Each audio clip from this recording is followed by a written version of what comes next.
So you know, around here, we do like a deep dive. We like to discuss topics that are meaningful and valuable.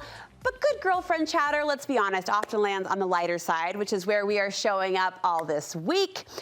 We're pulling out the Studio 5 hot seat and queuing up some just for fun conversation with women you know, love, and admire. Today's guest is a Provo girl through and through who made history as the city's first female mayor. She's a wife, mom, and grandma too, and she's a yes girl, always up for a good talk and a good time. Mayor Michelle Kaufusi, come on out and take the hot seat. Yay! I'm so glad you're here. So happy to be here. Sit down, sister. Thank you for saying yes. I will do anything for you. You know that. You're my girlfriend, for Pete's sake. I know. I was actually thinking of the last time that I ran into you. It was at a BYU game. Oh. Halftime. And was I leaving? I might have been leaving. Well, I just remember we were all very anxious and like mad. So it must not have been going well on the field, but it was halftime. Well, those things happen, and I usually only last about a half because I've got too much to do. You got a schedule to keep. Yes. You are busy, which is why another reason why we're so grateful that you made time. And don't tell anyone, but just between you and me, there are very few elected officials that I would opt to just shoot the breeze for fun. So nice. You top the list, so thank you. Thank you. Should we jump in? Let's jump in. Easy icebreaker off the top. I saw a meme this weekend, and it said, "Congratulations to people who don't get obsessed easily. I can't relate, but I'm sure it's lovely. Unfortunately, I only know how to let things consume my entire soul." That resonated with me. Women are known for like their kicks. They get on food crushes, or they have certain hobbies. What's your current obsession, Michelle? So I have an obsession, and people think I'm crazy, and I think, am I? But maybe not. I have this obsession of balance. And so I get up every morning at 4:30 a.m. You can look on my phone. It's set for 4:30. If I'm going to sleep in, sometimes I'll do like 4:35 and give myself an extra 5 minutes. You're amazing. And I get up and I put on my shoes and I tell myself I'm going to go outside and I'm just going to start walking until I'm happy. And pretty soon, because I'm an avid trail runner, I'll find myself up on the trails and I'll be clearing my thoughts, because Sunday nights, you know, you read your calendar, right? All the things. And the weight starts to set in. And so then I clear that all out, and then I start thinking of new ideas. But another priority that to me, and is one of the best parts, is I run into people on the way back.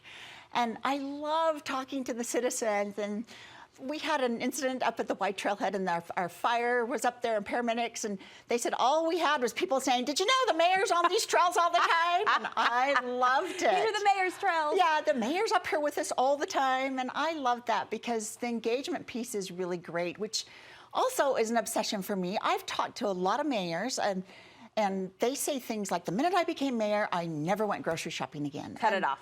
Are you kidding me? I love my Saturdays in the grocery store in a 3X hoodie with a messy bun, no makeup, griping about the price of Tide with all the people in the grocery store. But now, come on, your grocery trip then goes from like 30 minutes to 2 hours. Whoever shops in 30 minutes. I've never done less than 2 hours. But that love for people has not diminished in this role. Not at all. That's awesome. That's the piece I really do like, because I have to be accountable, right? I'm in the grocery store line. They're going to say this and that, and I have to be able to answer for it. So take it.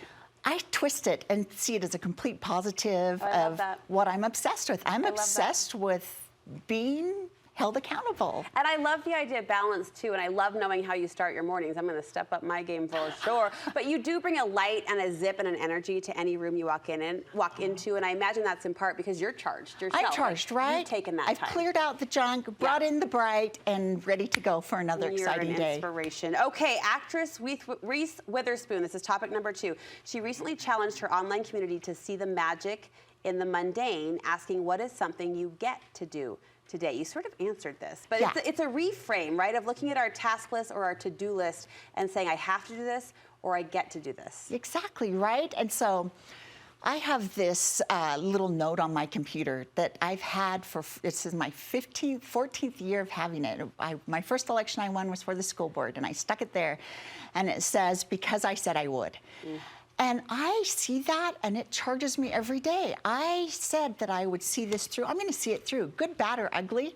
We're going to see it through. Because I said I would. Because I said I would. And that seems to be where I land a lot of time with this mundane. I don't think I've ever, and this is the truth, had a mundane day being in the mayor's office because there are no 2 days that are the same. And you go in with this heart full of service, and I drive into my office excited and think, okay, how am I going to make the community better? How am I going to take care of my residents that have trusted me to take care of them? And it's just all those things. But on the days when maybe that natural energy doesn't come as naturally, it's that sticky note. It's it is. because I sit down and I see it, and it's because I said I would. Love it, love it. All right, another Instagram quotable to tee up this next topic. This is from a Dr. Abby Howd. She said, the person you will be by the end of 2024 largely depends on, and then she listed out the food you eat, the books you read, the chances you take, the habits you stick to, the media you consume, the experiences you had, the people you spend time with. She goes on and on. We are more than halfway through the year. What would you say is your best habit so far of 2024? So it's when I think of a habit, I always think it comes with a plan, right? You can't just all of a sudden say, I have this new habit. I've been doing it for 2 weeks. I'm going to call it a habit. Yeah. You kind of have to plan for it. And so 2024 has been a huge year for us because when I win a term, it's a 4-year term, I get my directors on the table and I say, come on, let's think of huge projects. Like, let's swing for the fences. Dream big. Dream big. So we do my first term was the big 5. And I tell my guys and gals, it doesn't matter if we hit it. Yeah. But we're going to put it out there, and we're going to say that we're going to try. And if we make it, fantastic. We can check that box. If we don't, at least the citizens will know we worked really hard, and we tried. So 2024 is definitely a year of checking our boxes. We have got some huge things coming and ribbon cuttings that I've been working on for years. Like, I'm getting goosebumps thinking about it because I'm so passionate about it. Yeah. That is just going to increase the quality of life for the citizens of Provo. And they're going to just be so excited. And I don't know. I'm such a Provo girl that it's like giving me goosebumps. So the habit becomes planning. Like, you are in planning mode. And then an outcome, an achievement. Like, you've got to be able to plan it, and then you've got to see it through. Yeah. All right, I want to ask you about regret, which is not, I know, in your natural wheelhouse, you positive Polly. Actor John Corbett, though, regrets choosing acting, he said, as a career. He described it in an interview as unfulfilling, which is sort of sad. I don't know his age, but I have to think he's in his 60s. So to look back at what he's done with his life and say that was unfulfilling feels kind of like a downer. Is there something you can look back retroactively, Michelle, and realize actually wasn't for your good or for your growth? You know, wow, this is a good one because this one's a lot of thought. Yeah. And I don't know. I always tell myself, if you have a regret, fine, you have that regret. But for me, I don't have time to focus on regrets. I make mistakes every day. I do not have all the answers. And I say that openly all the time. And the truth is, I'll probably make multiple mistakes today, but I don't sulk on them. I don't have time for regrets because there's so much exciting work to get done. You're a motion girl. You're leaning forward. Yeah, I always. Yeah. I always. I never step back and say, poor me. Yeah. We love that about you, and we do love you. you. Thank you for bringing your charge. Oh, I love it. Could you, in all here. your spare time, could you just do a podcast or be my life coach or something? Oh my gosh, no, but I will just support you. Pencil that in. We love you. We support you right back. Thank you again for making the time. Mayor Michelle Kaufusi taking on the Studio 5 hot seat with her usual grace and class.